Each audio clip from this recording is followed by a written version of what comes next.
ለመጀመሪያ ጊዜ ካሴቱ የተቃጠለው ሻሸመኔ ቅዱስ ሚካኤል ቤተክርስቲያን ነበር። ታስታውሱ ሰዎች፣ ዘመን ጠበቀ፣ እግዚአብሔር ጊዜ ጠበቀ። ሻሸመኔ ለኮሳት። ማንም ሰው አሁን ላይመስለው ይችላል። አንተ ባሪያው እኮ ነኝ። አሁን ያ ሁሉ ተረስቶ ተጠቃን እንዲሆነን እንዴ? አንተ ምን አርገ ነው ባለማህተሞች የታረዱት? አንተ ምን አርገ ነው ቄሱ የታረደው? አንተ ምን አርገ ነው ቤተ መቅደሱ የተለኮሰው በሳት? አንተ ምን አርገ ነው? ወይ አንተ ወይ አባቶች ድሮ ምን አርገው ነው? በበጋሻው በኩል የተላለፈው ይህ ክሊር የሆነ የጥላቻ ንግግር ፕሮቴስታንቱን የሚወክል አይደለም። ይህንን አፊርም ላደርግላችሁ እችላለሁ። ምክንያቱም የትኛውንም ነባር የሆኑ የፕሮቴስታንት ምዕመናንን ብንጠይቅ አንዳች ኦርቶዶክስ ላይ የሚደርስ በደል እግዚአብሔር እየተበቀለ ደም እያፈሰሰ እየተበቀለልን ነው ብሎ የሚያስብ ፕሮቴስታንት የለም። የምናነሳቸው ሂስቶሪካል ክሌሞች ሊኖሩ ይችላሉ። እንደዚህ ሆነን ነበር የምንላቸው ነገሮች ይኖራሉ። እግዚአብሔር ግን ደምን በማፍሰስ ሕንፃን በማንደድ ይመልሳል፣ እየሆነ ያለው ነገር የዛ መልስ ነው ብሎ የሚያስብ አንድም ጤነኛ ፕሮቴስታንት የለም። በጣም የገረመኝ ካሴቱ ተቃጠለ በዛ ቤተክርስቲያን። ደህና አሁን ቤተክርስቲያኑ ተቃጠለ ኦር ነደደ እና ሌሎች ዳሜጆች ደረሱ። ኦኬ፣ ያኔ ስትሰብክ የነበረው የእውነትን ወንጌል ነው አይደለ? የምትወዳቸው የነበሩ ኦርቶዶክስ ድናለች ብለህ አምነህም ነው በዚያ ውስጥ ረጅም ዘመን ስታገለግል የቆየኸው። አንተ ከዛ ስትወጣ ኢሚዲየትሊ ወደ አለመዳን ተቀየሩ። ከዛ ጥላቻ አደረ ነው። እንደዛ ነው። ድነት እንደሚያስፈልጋቸው የምናምን ከሆነ ሞታቸውን ሰለብሬት እያደረግን እንዴት ወንጌልን እንሰብካለን ማለት እንችላለን? መጥፋታቸውን ሰለብሬት እያደረግን በምን ተአምር ነው ሊሆን የሚችለው? እንደዚህ የሚደርስባቸው ጉዳት የማያመን ከሆነ በምን ተአምር ነው እንወዳቸዋለን ክርስቶስም ይወዳቸዋል ልንል የምንችለው? ነው ወይስ ኢየሱስ ይወዳቸዋል የሚለውን እሱ ይወዳቸዋል እኛ ግን አንወዳቸውም እያልን ያለ ነው? ይሄ ግልጽ ጥላቻ ነው፣ ወንጌል አይደለም። ይሄ የፕሮቴስታንትም አቋም አይደለም። ኦርቶዶክሳውያን ወንድሞቻችን የግለሰቡ የግሉ አቋም ነው። ካሴቱ ስብከቶቹ ምናምን ተቃጥሎ ስለነበረ አሁን እዛች እሱ ቆሞ ባገለገለበት ቤተክርስቲያን እንደዚህ አይነት ነገር ስለተፈጠረ በቃ እግዚአብሔር የኔን ጉዳይ የተበቀለ ነው ብሎ አስቦ የተናገረው ጉዳይ ነው ዳሴት እንጂ ከሱ ጎን ሌሎች ፕሮቴስታንቶች ቆሞ ልክነ ያንማ የተፈጠረውን ነገር እግዚአብሔር ቀን ቀጥሮ እየተበቀለልን ነው ሊል የሚችል ጤነኛ ፕሮቴስታንት የለም። ድቤቶችን እናረጋለን፣ ውይይቶችን እናረጋለን። ኦኬ፣ ግን የጠፋችሁ ከእግዚአብሔር መንግስት ቶታሊ የተቆረጣችሁ አድርገን እየተመለከትን አይደለም ዲስከሽን የምናደርገው። ኦኬ፣ የምንቃወማቸው ነገሮች ሊኖሩ ይችላሉ። እሱን ኦብጀክቲቭሊ እንወያያለን እንጂ አንዱ የአንዱን ይሄ መጥፋት በሚመኝ አይነት ሜንታሊቲ ላይ ተቆሞ ሊሰራ የሚችል አንዳች ወንጌል የለም። ይህንን ሳፖርት የምታረጉ ፕሮቴስታንቶች ጤናችሁ ያሳስበኛል። እኔ ኦኬ፣ ሃይማኖቱን ተውት። ክርስትና እዚህ ምድር ላይ ከመግባቱ በፊት ኢትዮጵያዊ ሆነን ኖረናል። ባይዘይ ኖረናል። ቢያንስ ሀገራችን አንድ ናት።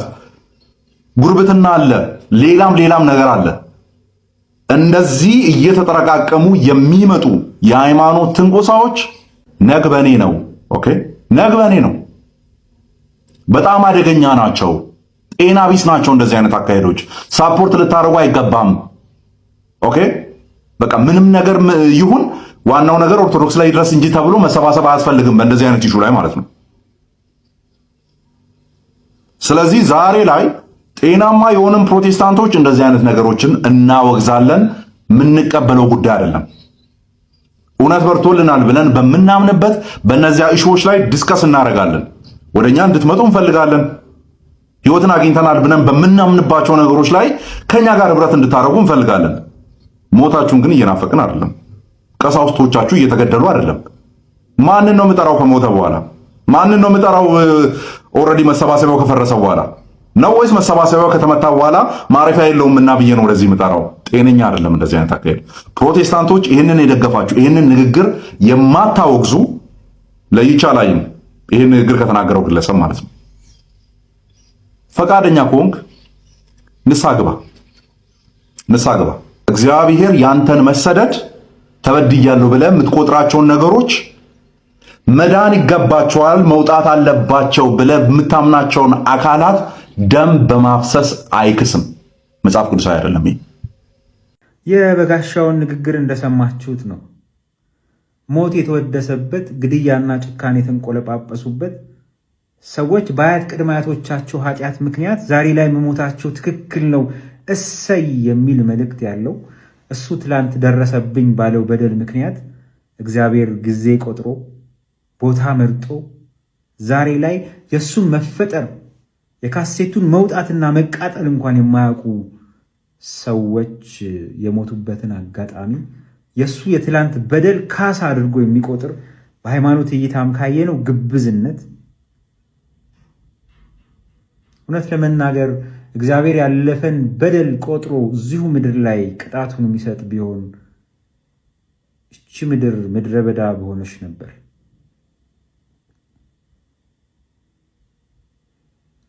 ተጠቃን አትበሉ፣ ምን አደረግን በሉ። ምን አደረግን ብሎ መጠየቅ ተገቢ ሊሆን ይችላል። ግን ትላንት ባደረጋችሁት ምክንያት ዛሬ ላይ መበደላችሁ፣ መሞታችሁ፣ መታረዳችሁ ትክክል ነው የሚል ምክንያት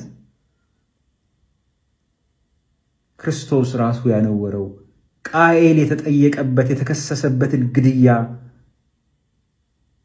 የሚያጸድቅ ክርስቶስን እሰብካለሁ ከሚል ክርስቲያን የማይጠበቅ ነውር ነው። ይሄ በጠቅላላ በክርስቲያኖች በሰው ልጆች ላይ የተቃጣ የጥላቻ ንግግር ነው። በሟች በቤተሰቡ በጠቅላላ ጉዳዩ በሚመለከታቸው ሰዎች ቁስል ላይ እንጨት የሚሰድ ሁላችንም ትክክል አይደለም ልንለው የሚገባ የሚመለከታቸው አካላት እንዲህ አይነቱ ነውረኛ ንግግር ለህብረት፣ ለሰላም፣ ለፍቅር አደገኛ ነው ብለው ተገቢ እርምጃ ሊወስዱበት የሚገባ አለበዛ የሞራል ልዕልና አይኖረንም። ነገ አንዱ ሲያጠፋ አንዱ ዝም እያለ የምንሄድ ከሆነ ዛሬ ሌላው ያላግጣል፣ ነገ ሌላው ያለቅሳል። ቦታ መቀያየር ነው። የሆነ ቦታ ላይ ሁላችንም አንድ ነገር ስህተት ነው ትክክል አይደለም ብለን የምናወግዝበት የጋራ ጥግ ሊኖረን ይገባል። ህግም በተመሳሳይ እንዲህ አይነቱን ነገር እከሌ ነው የነከሌ ነው ሳትል እኩል የምትፈርድበት አጋጣሚ ከሌለ አደገኛ ነው። ሰላም። በጣም አስከፊ ነው። ከሞቱትም በላይ የሞቱት ለሃይማኖታቸው ሲሉ አንዴ ሰማዕት ሆነዋል። ግን አባታቸው፣ ልጃቸው፣ እንደዚህ ወይ እህታቸው፣ ወንድማቸው ወይም ባለቤታቸው ፊታቸው ታርደው ያዩ ማየት ብቻ እሱን ለነኛ ለሞቱባቸው በደንብ እንኳን ሳያለቅሱ እነሱም ደግሞ እንዳይታረዱ ዛፍ ላይ የሚያድሩ መኖራቸውን ማሰብ ትንሽ ይከብዳል። እንደዛ አይነት ስላሉ ስቲል አሁንም ማለት ነው ቤተሰቦቻቸው ታርደውባቸው አራጅ በክብር ደረቱን ነፍቶ እየተንቀሳቀሰ የታራጅ ቤተሰብ ግን ስቲል አሁንም ፈርቶ ቤቱ አያድርም፣ ዛፍ ላይ ያድራል። ታውሬ ጋር እየተጋፋ ከስሩ አውሬ እየሄደ እሱ ከላይ ሆኖ ዛፍ ላይ ያድራል። ተኝቶ አያድርም። ጠዋት ሲነሳ ብርድ መጥቶት ምን ብሎ ሰውነቱ ደርቆ በእንደዚህ አይነት ሁኔታ ይንቀሳቀሳሉ። ይሄም የሆነው ምንም እንትን የምንለው አይኖርም፣ በሃይማኖታቸው ምክንያት ነው። ስለዚህ ሚዲያው ላይ መጮሁ ድምፅ መሆኑ ጤናማ ቢሆንም ከፍ ማድረግ ግን አስፈላጊ ይመስለኛል። ከሚዲያው ሰዎቹ ለምደውታል። ሳምንት እንጮሃለን፣ ሳምንት የሆነ ፕሮፋይል ይደረጋል፣ ጫጫታ ይፈጠራል። አይ ቲንክ 6-7 ዓመታት ሆነ። ሶማሌ ላይም እንደዚሁ ነው የተካሄደው። ብቻ ኢትዮጵያ ውስጥ የተካሄዱትን ኦርቶዶክስ ተኮር እልቂቶች ከሚዲያው የዘለለ ስራ እየተሰራ አይደለም። ስለዚህ ለ3 ቀን ለ2 ቀን የሆነ ጫጫታ ይፈጠራል።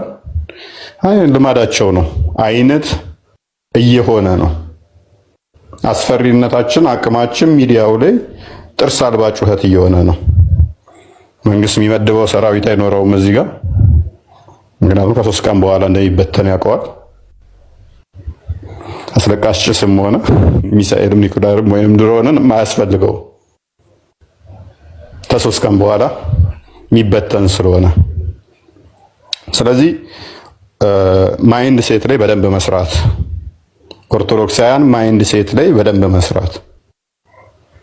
ሰራዊት ውስጥ ኦርቶዶክስ አለ፣ ጋዜጠኛው ኦርቶዶክስ አለ፣ የሚዲያው ላይ ኦርቶዶክሳውያን አሉ።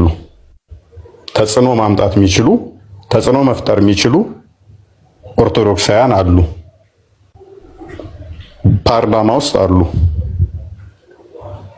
እነኚህን እንዴት ነው ልንጠቀማቸው የሚገባው? ካልጠቀሙንስ እነኚህን ለይተን እንዴት ነው መምታት ያለብን? እነኚህ ላይ በደንብ መሰራት ያለበት ይመስለኛል። አራጆቻችንን ፕሮሞት የሚያደርጉ ሞታችንን የሚደብቁ ኦርቶዶክሳውያን ስላሉ ማለት ነው። አራጆቻችንን ቅዱስ አድርገው ገዳዮቻችንን ጀግና አድርገው የኛን ወገኖች ሞትና እልቂት አሳንሰው የሚዘግቡ ስላሉ በስም ኦርቶዶክሳውያን የሆኑ አስቀድሞ የራስን ቤት በደንብ ማጽዳት ነው። እነኚህም በደንብ አንጥረን ለይተን ከያዝናቸው እንዲያውቁትም አላላቂና ተላላኪ መሆናቸውን ካሳወቅናቸው ለነኚህ ሰዎች ግባት አለመሆን አስቀድሞ ታማኝነታቸውን ድጋፋቸውን ከኛ እንዲያጡ ማድረግ። ስራ ይፈልጉ የግዴታ ደጋፊ ይሆናሉ ማለት ነው። ስለዚህ የኛ ገንዘብ ካደረግናቸው እነኚህ ሰዎች ለመንግስት ማለቅለቅ ያቆማሉ፣ ወይንም ደግሞ ለገዳዮች ማለቅለቅ ይቆሙና ለፍትህና ለእውነት ስንበደል አይ እኔ ብናገር ኦርቶዶክስ ስለሆንኩኝ ሊታዘቡኝ ይችላል የሚለውን ካይምሯቸው እንዲጥሉ አጉል ትሁት ልምሰል የሚለውን እንዲያወልቁት በየፓርላማው ይሁ ጥያቄ ያነሳሉ ሌሎች አካላት። የኛዎቹ በዝምታ ያልፉታል። የኛዎቹ ለምን መጠየቅ ያልቻሉት? ይሄ ማይንድ ሴት ለምንድነው መፍጠር ያልቻሉት? ለምን ይሄን ሞራል አጡ? ምንድነው እሱ ይሄንን እንዲያጡ ያደረጋቸው? ከህዝቡ አይደግፈንም ብለው ስለፈሩ ነው? ስራ እናጣለን ብለው ስለፈሩ ነው? ወይንስ እኛ ስላልጠየቅናቸው ነው? እነኝን በደንብ እንትን እንበል። ሚዲያው ላይ በደንብ አሉን፣ ከዩቲዩቡ እስከ ኢንስታግራሙ፣ ሌላ የቴሌቪዥን ፕሮግራሞችም ሆስት የሚያደርጉት የኛው አካላት ናቸው አብዛኞቹ። ከሟሽ ወገን ሆነው ሳይሆን የሚሰሩት ከገዳይ ወገን ነው የሚያስተዋውቁት። የገዳይ ወገን ሚዲያዎች የሟች which is ተበዳይ ኦርቶዶክሳውያንን ሚዲያቸው ላይ አቅርበው ፕሮሞት አያደርጉትም። የኛው ኦርቶዶክሳውያን ሚዲያዎቻቸውን ተጠቅመው ግን ገዳዮችን ቅዱስ ጀግና አድርገው እንደዛ አድርጎ እንዲታይ ሚዲያዎቻችን ላይ እንዲሰብክ ራሱን እንዲያስተዋውቅ ይሰሩታል። ሚዲያ ይሰጡታል ጭምር ማለት ነው። ይሄንን በደንብ መሰራት አለበት። ይሄንን የሚያደርጉ እንዲታቀቡ። ምክንያቱም ሁላችንም 1000 ሰው አለ እዚህ ውስጥ ከ1000 ሰው ወንድሙ ይኖራል፣ እህት እንደዚህ ይኖረዋል፣ ሚዲያው ላይ ዘመድ ያለው አለ። ይሄንን ስህተት የሚሰራ ቤተሰብ ያለው አለ። እረፍ እንዲሉ እንዲነጋገሩ የማድረግ ነገ ወደኛ ሊመጣ ይችላል ይሄ ነገር። ለምንድን ነው የምናፍነው? ለምንድን ነው ለኦርቶዶክሳውያን ድምጽ መሆን ያልቻልኩት? ለምንድን ነው ያልሆንከው በየስራ ፊልድህ ላይ የሚለውን መስራት።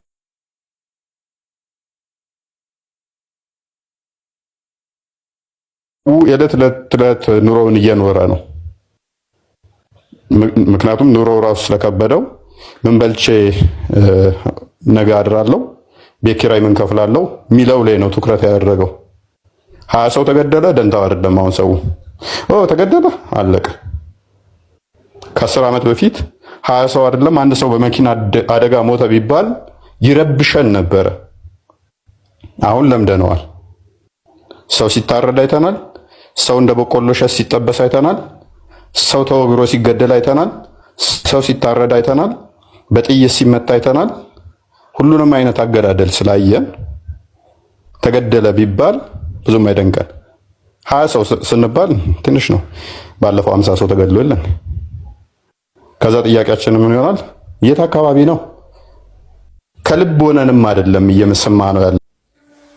በአርሲ ለሚገደሉ ኦርቶዶክሳውያን ፍትህን እንሻለን።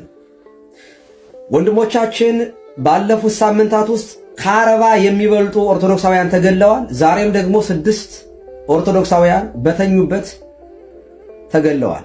ዛሬም ለመታረድ የተዘጋጁ ብዙ በጎች እንዳሉን እየሰማን ነው።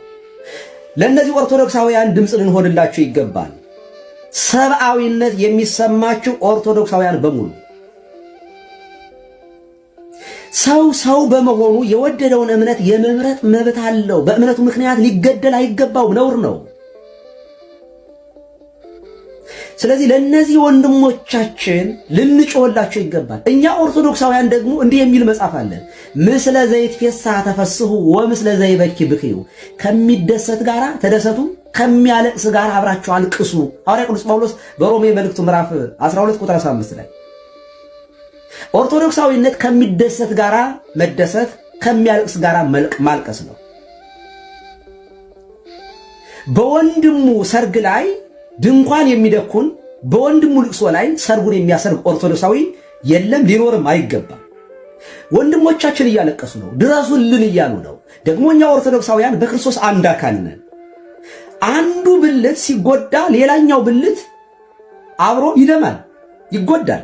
ሐዋርያ ቅዱስ ጳውሎስ አሁንም በአንደኛ ቆሮንቶስ ምዕራፍ 12 ቁጥር 26 ላይ እንደሚነግረን አንዱ ብልት ሲሰቃይ ሌሎችን ብልቶች አብረው ይሰቃያሉ ነው የሚለን።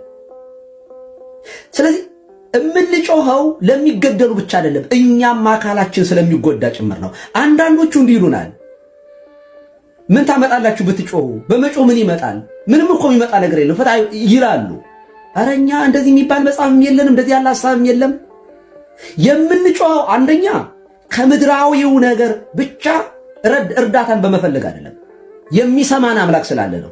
ወይ ሰምዐነ እለ እንበለ ኑፋቄ ንፄዎ፣ ያለ ጥርጥር በእምነት ብንለምነው ይሰማናል የሚል መጽሐፍ ቅዱስ ያለንና ዘወትር የምንጸልየው ኪዳናችን የሚያስተምረን ይሄን ነው። የሚሰማን አምላክ ስላለን ነው። እኛ ዳጎንን አናመልክም፣ የኤልያስን አምላክ ነው የምንሰማው የምንለምነው። ስለዚህ ይሰማናል። በነገራችን ላይ መጮህ ተፈጥሯዊ ጭምር ነው።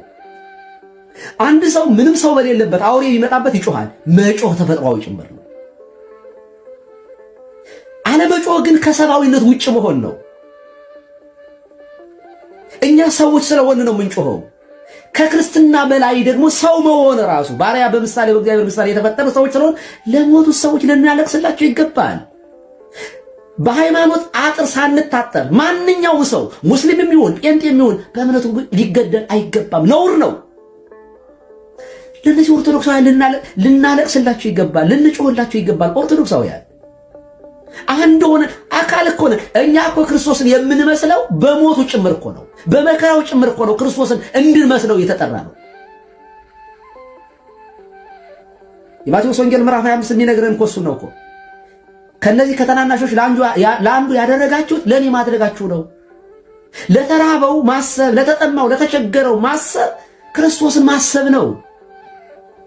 የተራቆተውን ስናለብሰው ክርስቶስን ማልበስ ነው። የተራበውን ስናበላው ክርስቶስን ማብላታችን ነው። ፍትክን ስንፈልግ ፍትክን ከሚያደርገው ከእግዚአብሔር ጋር እርሱን መምሰላችን ነው። በሥራ ጭምር ነው ክርስቶስን መምሰል ያለብን።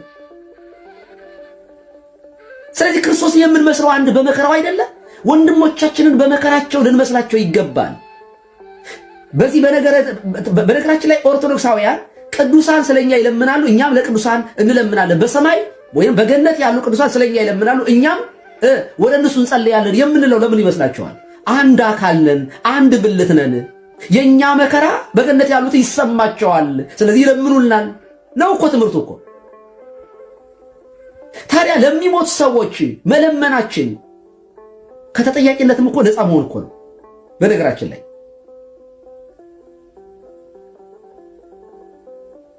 ከተጠያቂነትም እኮ ነፃ መሆን እኮ ነው። በነገራችን ላይ ከጥፋተኝነት ስሜት እንወጣለን። ድምፅ በሆናቸው ቁጥር ለወንድሞቻችን እኛ ራሳችን ከበደለኞቹ አንዱን ሆነን እንዳንቆጠር ያደርገናል። ቅዱስ አምብሮስ የሚልን ይህን ነገር ነው። አንድ ጥፋት የሚያጠፋ ሰው ብቻ ሳይሆን በደለኛ፣ በደልን የማይቃወምም እሱ በደለኛ ነው ይላል አምብሮስ። በደልን የሚሰራ ብቻ ሳይሆን በደልን የማይቃወምም ኃጢአተኛ ነው፣ በደለኛ ነው ይለናል። ስለዚህ ለምንድን ነው ለወንድሞቻችን በግፍ ለሚሞቱት ድምፅ ባለመስጠታችን ከገዳዮች ጋር የምንተባበረው? ለምንድን ነው? በሞታቸው ብንተባበር አይሻል? ክርስቶስን ብንመስለው አይሻል? እባካችሁ ድረሱልን ለሚሉ ለአርሲ ኦርቶዶክሳውያን ኢትዮጵያውያን በሙሉ እባካችሁ ድምፅ እንሆናቸው። ይሄ ብቻ አይደለም ግን ኦርቶዶክሳውያን እዚህ አካባቢ ትኖር ኦርቶዶክስ እባካችሁ ተደራጁ። ተደራጅታችሁ ራሳችሁን ጠብቁ፣ ራሳችሁን ተከላከሉ። አካባቢውን የሚጠብቁ ወጣቶችን አደራጅታችሁ አካባቢውን ይጠብቁ። ቢያንስ የተወሰኑ ሰዎች እፎይ ብለው ተኝተው ይደሩ፣ እስኪ ከስጋት ነፃ ይሁኑ። ይህን እንድታደርጉ አጥብቀን እንለምናለን። ቤተክርስቲያን ህንፃ ቤተክርስቲያኗንና ሙዳየ ምጽዋቷን መሳሪያ በያዙ ዘበኞች ታስጠብቃለች። ከህንፃው ከሙዳየ ምጽዋቱ ከገንዘቡ የሰው ህንፃ ስላሴ አይበልጥም። ስለዚህ ኦርቶዶክሳውያን ተደራጅታችሁ እባካችሁ ራሳችሁንም ማህበረሰባችሁን እንድትከላከሉ እንድትጠብቁ በዚህ አጋጣሚ ጥሪ ማቅረብ እንፈልጋለን። ሁለተኛ የተኙ ዲፕ የሆነ እንቅልፍ ላይ ያሉ አባቶቻችንን እባካችሁ ወደ ጠቅላይ ቤተ ክህነት ኦርቶዶክሳውያን በመሄድ አንቁልን፣ ቀስቅሷቸው። መርከቡ ውስጥ የተኙ ብዙ ዮናሶች አሉ፣ የሚያንኮራፉ አሉ። እባካችሁ እንዳንሰጥን እባካችሁ ቀስቅሱልን ዮናስን። እባካችሁ እዚያ ጠቅላይ ቤተ ክህነት የተኙ አባቶችን ቀስቅሱልን። ስለዚህ ኦርቶዶክሳውያን በተለይ አዲስ አበባ የምትኖሩ ሆ ብላችሁ ተነስታችሁ ምን እየሰራችሁ ነው በሉልን። አባቶቻችንን የተኙትን አባቶቻችን አንቁልን። ምክንያቱም የእረኛው መተኛት ነው በጎቹ ተኩላ እያነቀ እየገደለብን ያለው። ይህንን አድርጉ። ፍትህ ለኦርቶዶክሳውያን፣ ለአርሲ ኦርቶዶክሳውያን። አርሲ የሚሞቱ ክርስቲያኖች ሞት ጎንደር ላይ፣ ጎጃም ላይ፣ ወለጋ ላይ፣ አክሱም ላይ፣ አድዋ ላይ ያሉ ኦርቶዶክሳውያን ይሰማቸዋል። እኔንም በዚህ ባለሁበት ሀገር ላይ የወንድሞቼ፣ የእህቶቼ፣ የልጆቼ ሞት ይሰማኛልና እጮህላቸዋለሁ፣ ድምፅ ሆናቸዋለሁ። ምክንያቱም እኔ በክርስቶስ የእነርሱ አካሌ ናቸው፣ አንድ አካል ነን። ስለዚህ ቀኜ ሲታመም ግራዬ አለመታመም አይችልም። ፍትህ እንፈልጋለን ለወንድሞቻችን። ዛሬ ላይ ቤተክርስቲያን እንዲህ እያለቀሰች የክርስቲያን ልጆች እያለቀሱ እየታረዱ ለጅብ እየተሰጡ ደማቸው እየፈሰሰ አዛውንት እናቶች እያለቀሱ ወጣቶች እየተገደሉ እያያችሁ አላየንም ማለት እያያችሁ በሚዲያ ዝም ያላችሁ ሰዎች እንዲያው እንዴት ነው የምትተኙት? ቤተክርስቲያንን ተጠግታችሁ ጊፍት የሰበሰባችሁ እውቅናን ያገኛችሁ እንዲያው ሰው እንኳን ዝም ቢላችሁ ህሊናችሁ እንዴት አይወቅሳችሁ?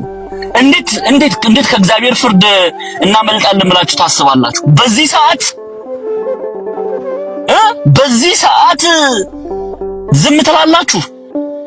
አንዳንዶቻችሁማ ጭንብላችሁን ገፋችሁ በውስጥ መስመር መልእክት ሲላክላችሁ የምትሳደቡ ሁሉ አላችሁ። ችግር የለም፣ ይፈርዳል። መድኃኒዓለም ይፈርዳል። የነዚህ ንጹሃን ደም ይፈርድባቸዋል። እኛም ደግሞ ታዝበናችኋል። እውነት ታዝበናችኋል። ዝም አንላችሁም። እኛም ጊዜ አለ፣ ቀን አለ። ያችን ቀን ጠብቀን እንጠይቃለን ህዝብ ፊት ምን አይነት መልስ እንደምትመልሱልን የዛኔ እናያለን። አሳፍራችሁናል። ልባችንን ሰብራችሁ ቶሎ ሰብስባችሁ የቤተ ክርስቲያን ደም በሚፈስበት ሰዓት፣ ቤተ ክርስቲያን በምታለቅስበት ሰዓት ዝም አላችሁ አይደለ? እስቲ እስቲ ወጣችሁ ምን አይነት መልስ እንደምትመልሱ እናያለን። እናንተም እዚህ የምትከታተሉ እነዚህ ሰዎች ስር ቁጭ ብላችሁ የምታጨበጭቡ አጨብጫቢዎች ስርዓት ያዙ። የምታስገድሉን እንደዚህ አይነት ሰዎች ናችሁ። በጣም እኮ ነው የሚያሳፍረው። እኔ ዲያቆን ክርስቶፎሮስ ይቅርታ ያድርጉልኝ 270 ሰው ነው አሁን እዚህ ቁጭ ብሎ ያለ። ሁለት ዓለማውያን ጌም ልጫወት ብሎ ቢወጡ 20 ሚሊዮን 30 ሚሊዮን ይቅርታ 20 ሺህ 30 ሺህ ሰው ቁጭ ብሎ ያጨበጭብላቸዋል። ገንዘብ ስጡን ሲሏችሁ ነው እንዴ የምትገቡትና ድምጽ ብትሆኗቸው? እንዲያው ምን አይነት ዘመን ላይ ነው የደረስነው ጎበዝ?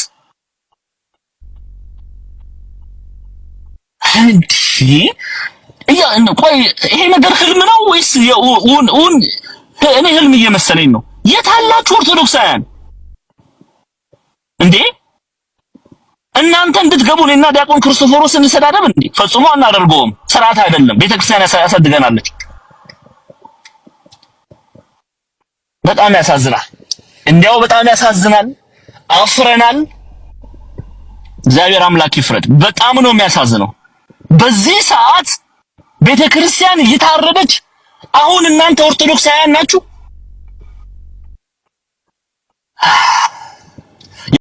ከዚህ የበለጠ በዚህ ሰዓት ላይ የቅበተ እምነት የለም። ከዚህ የበለጠ አጀንዳ የለም። መቼም ወንድሞቻችን እየሞቱ ከ100 ሺህ በላይ ተከታይ ይዞ በዚህ ሰዓት ለቤተ ክርስቲያን ድምጽ ያልሆነ ሰው ካለ እንዲነቃ አሁን እንኳን ከመሸ ጸጌ የለቀቀውን እንትን እያየው ነበርና አሁን ከመሸ የደረሰኝ መረጃ ነው። ዛሬ በአቡነ ተክለ ሃይማኖት ቀን 6 ኦርቶዶክሳውያን ተገድለዋል። ጥፋት አጥፍተው አይደለም። በእርሻ ላይ ያሉ የጤፍ እርሻቸውን እያጨዱ ባሉበት ነው ኦርቶዶክስ በመሆናቸው ምክንያት ማህተብ በማሰራቸው ምክንያት ረሽነዋቸው የሄዱት። ሁላችሁም ይሄንን ጉዳያችሁ አድርጋችሁ ያዙት። እሁድ ላይ ተንበርክከህ ብትለምን እንደው አጋጣሚ ቢያሳድሩ እንኳን ሰኞ መጥቶ ይገለዋል። የዛሬ ዝምታ ለነገ ብዙ ሞቶች መንገድ ጠራጊ ሊሆን ይችላል። የዛሬ ሞት ወይም የዛሬ ግድያዎች የትላንትና ዝምታ ውጤት ናቸው ብዬ አስባለሁ። አለቀ። ስለዚህ ፍትህ የሚለመን የሚለቀስለት አይደለም። ፍትህ ማስከበር የኛ ተግባር፣ ሊቃውንቱን ምዕመናንን ማስተማር ነው። በዚህ እና የዛሬም ዝምታ ለነገ ብዙ ሞቶች መንገድ ሊሆን ስለሚችል ዛሬ የምናደርገው መሰባሰብ፣ ዛሬ የምናደርገው ተቃውሞ ምናልባት የነገን ሞት ያስቀርልናል ከሚል ተስፋ ነው እና በዚህ ተስፋ ላይ መተባበር አለብን። አንድ ሆነን መቆም አለብን። መልፈስፈስ የሚባል ነገር የለም። የፈራ ከገለአድ ይመለስ ነው።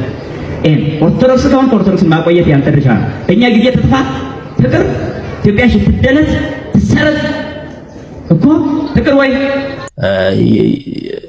ምንድነው የኛ ውጤት ነው ማለት የኛ ግፍ ነው የሚልና በሞታችን ላይ የሚሳለቅም ስብስብ አለ ማለት ነው። ለመጀመሪያ ጊዜ ካሴቱ የተቃጠለው ሻሸመኔ ቅዱስ ሚካኤል ቤተክርስቲያን ነበር። ታስታውሱ ሰዎች፣ ዘመን ጠበቀ፣ እግዚአብሔር ጊዜ ጠበቀ። ሻሸመኔ ለኮሳት። ማንም ሰው አሁን ላይመስለው ይችላል። አንተ ባሪያው እኮ ነኝ። አሁን ያ ሁሉ ተረስቶ ተጠቃን እንዲሆነን እንዴ? አንተ ምን አርገ ነው ባለማህተሞች የታረዱት? አንተ ምን አርገ ነው ቄሱ የታረደው? አንተ ምን አርገ ነው ቤተ መቅደሱ የተለኮሰው በሳት? አንተ ምን አርገ ነው? ወይ አንተ ወይ አባቶች ድሮ ምን አርገው ነው? ሁሌ ተበዳይ አርጎ ራስን ማቅረብ ልክ አይደለም። ስለዚህ ነገሩ እንደቀላል እናየው አንችልም። በደንብ የተጠናበት በደንብ የታሰበበት ነገር እንደሆነ ይሰማኛል። ምክንያቱም ነገሮች ይናበባሉ። አንዳንድ ጊዜ ያመልጣቸዋል ብዙ ሰዎችና በእንደዚህ አይነት ክፉ ቀናት ያሰቡትን ነገሮች ከጀርባ ያደረጉትን ነገሮች ወጥተው ያወሩታል እና እሱን ነገር እያየን ነው ብዬ አስባለሁ።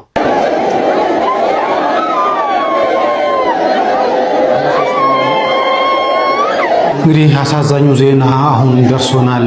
የኦቦምሳ የነበረው የተፈጠረው እንግዲህ አስከሬናቸው ዛሬ ተፈጽሟል። እንደምትመለከቱት ቪዲዮ ላይ ስም ዝርዝራቸውም ደርሶናል። ማን ናቸው የሚለውን ነገር እነግራቸዋለሁኝ። ምናልባት ከዛ በፊት ግን ምንድነው እየተፈጠረ ያለው ኦቦምሳ ላይ የሚለውን ነገር በደንብ አንድ አራት ነጥቦች ላውሳችሁ። እነሱ የላኩልኝ መረጃ ስለሆነ በደንብ ስሙ። አንደኛ ፍትህ እነኚህ እንግዲህ አንደኛ እነኚህ የሞቱት በተለይ አሁን ሬሳቸው ተገኘው 5 ነው። 6ኛው ሬሳው አልተገኘም ተብሏል። ስለዚህ ይህ 5ቱ ሬሳ በቤተ ክርስቲያን በአንድነት ፍትሐቱ እንዳይፈታ ተደርጓል። ሁሉም በየቤታቸው ተፈተው እንዲመጡ የተደረገው ይህ በደል ነው ብሏል። ሁለተኛ ጉዳዩ ማንም ሰው እንዳያውቀው፣ ማንም ሰው ቪዲዮም ይሁን ፎቶ እንዳያነሳ፣ እናም የቅብር ስርዓታቸው በአንድ ላይ እንዳይሆን በአንድነት እንዳይፈጸም ተከልክለው ነበር። ሶስተኛ የጋዶ ቀበሌ ክርስቲያኖች ሙሉ በሙሉ በሚባል ሁኔታ ለቀው ወደ አቦሚሳ ሙሉ ለሙሉ ለቀው ወደ አቦምሳ እንዳለ ገብተዋል። ይህም ሆኖ ከከተማ ወጥተው ምንም አይነት ስራ እንዳይሰሩ እንዲሁም ደግሞ መስራት እንዳይችሉ እንደተከለከሉ፣ ይህም ብቻ አይደለም እያገቷቸውና በሚሊዮን የሚቆጠር ብር እየጠየቋቸው ነው። እሱም ብቻ አይደለም ሚሊዮን እንኳን ከፍለው ለማስፈታት ቢሞክሩም ነገር ግን ሚሊዮን የተከፈለበት ሰው በነጋታው ተገሎ ነው የሚገኘው። ስለዚህ እገታው ምንም ያህል ቢያገቷቸው፣ ምንም ያህል ስራ እንዳይሰሩ ቢያደርጓቸው፣ ስራ ሰሩ መስራት ብቻ አይደለም ደግሞ ወጥተው እንኳን ወደ ቀይ እንኳን የራሳቸውን ነገር እንዳያደርጉ ተከልክለው ያሉት። ታግተው ደግሞ 1 ሚሊዮን ብር ይጠይቃሉ፣ ከዛ በላይ ይጠይቃሉ። እሱም ብር እንኳን ተፈላልጎ ሲሰጣቸው ድጋሚ ያንን ሰው ይገሉታል። እሱም ብቻ አይደለም እዛው ከተማ ውስጥ የሚኖሩ በተለይ ደግሞ እዚህ ኦቦምሳ ከተማ ውስጥ የሚኖሩ ኦርቶዶክሳውያን በአንድነት በህብረት ተሰባስበው ነው የሚኖሩት። እንደዛ ሆኖ ግን ተጨንቀው በጣም እንደው በፍራቻ ውስጥ እንደሆነ ነው የነገሩን። ይሄ ቪዲዮ በጣም ተደብቆ በድብቅ የተቀረጸ ቪዲዮ ነው። ለዛም ድምፁ ማላሰማችሁ አንዳንድ ቦታዎች ላይ አስፈላጊ የሆነ ቦታ ላይ ዩቲዩብ ላይ ለቀዋለሁኝ፣ ግን ድምጾችን አልለቃቸውም። ለራሱ ይህንን ቪዲዮ ቀርጸው ለለቀቀው ሰው ምክንያት በማሰብ ማለት ነው። እንግዲህ 5ቱ ስም ዝርዝራቸው አንደኛ ጥበቡ ዝቅ ያደርጋቸው ይባል ነው። ሁለተኛው የሺጥላ ሲሳይ፣ ሶስተኛ ይርጋ ሲሳይ ይባላሉ። የሺጥላ ሲሳይና ይርጋ ሲሳይ ወንድምና እህት የነበሩ ናቸው። አራተኛ አሞኘ ኃይሌ፣ አምስተኛ ይርጋ ከበደ ይባላሉ። እነኚህ 5ቱ ዛሬ የተቀበሩ ናቸው። ልድገምላችሁ። ጥበቡ ዝቅ ያደርጋቸው፣ የሺጥላ ሲሳይ፣ ይርጋ ሲሳይ፣ አሞኘ ኃይሌ፣ ይርጋ ከበደ እነኚህ በዛሬው ዕለት በኦቦምሳ መድኃኔዓለም ቤተክርስቲያን ስርዓተ ቀብራቸው የተፈጸመላቸው ሰማዕታት ናቸው። ከእነሱ በረከት ረድኤት ይደርብን። አሁንም ቢሆን ፍትህ ፍትህ ፍትህ ለአርሲ ምዕመናን ፍትህ ፍትህ ፍትህ እያለን እንጮሃለን። ሁላችሁም በተቻላችሁ መጠን ይሄን ቪዲዮ ለብዙዎች እንዲደርስ ሼር ማድረጋችሁን አትርሱ። ቸር ቆዩ።